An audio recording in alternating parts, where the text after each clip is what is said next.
আসসালামু আলাইকুম রহমতুল্লাহি ওবরকাতুহ। আমি আজকে ফজরের পর থেকে হাঁটতে হাঁটতে একটা জায়গায় এসে একটু বসলাম, বসার জায়গাটায় বসে আশেপাশের ভিউটা দেখতেছি। পাশে একটা নদী, নদীটার নাম হচ্ছে কংস নদী। একজন লোক দেখতেছি মানে মাছ ধরার প্রস্তুতি নিচ্ছে আর কি। তো এই পাশে নদীর পাড়, কার ঘেঁষা পাড় ঘেঁষা নদী, আর এখানে বসে আছি আর কি। তো কথা হচ্ছে, এই যে এত সুন্দর একটা ওয়েদার, এখানে যদি মানে একটা বই, মানে ইসলামিক বই আর এক কাপ চা কফি, সারাদিন যদি বসে থেকে বই পড়তে বলে, খাওয়া দাওয়া বাদ দিয়ে, আমি রাজি আছি ইনশাল্লাহ। কারণ এত সুন্দর ওয়েদার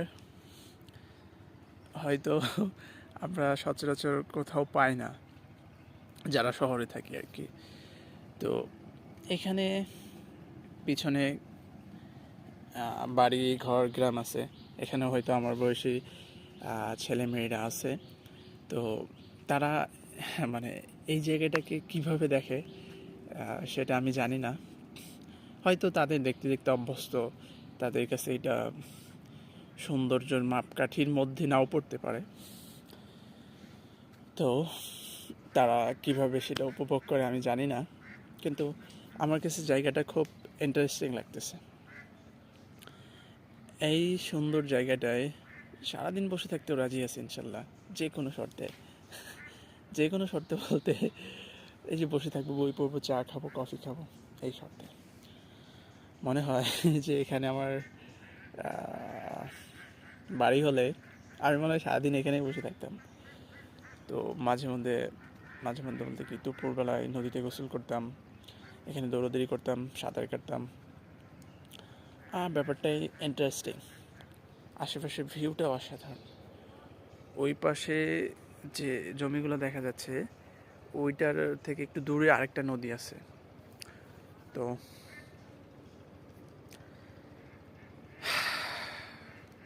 হোয়াট এ ভিউ, মাশাআল্লাহ। সব কিছুই আল্লাহ সুবহানাহু ওয়া তাআলার সৃষ্টি।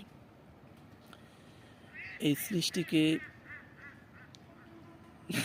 অনেকে অনেক চোখে দেখে, বা তাদের কাছে এগুলা মানে ভাবনা, চিন্তা ভাবনার খোরাক হয় না।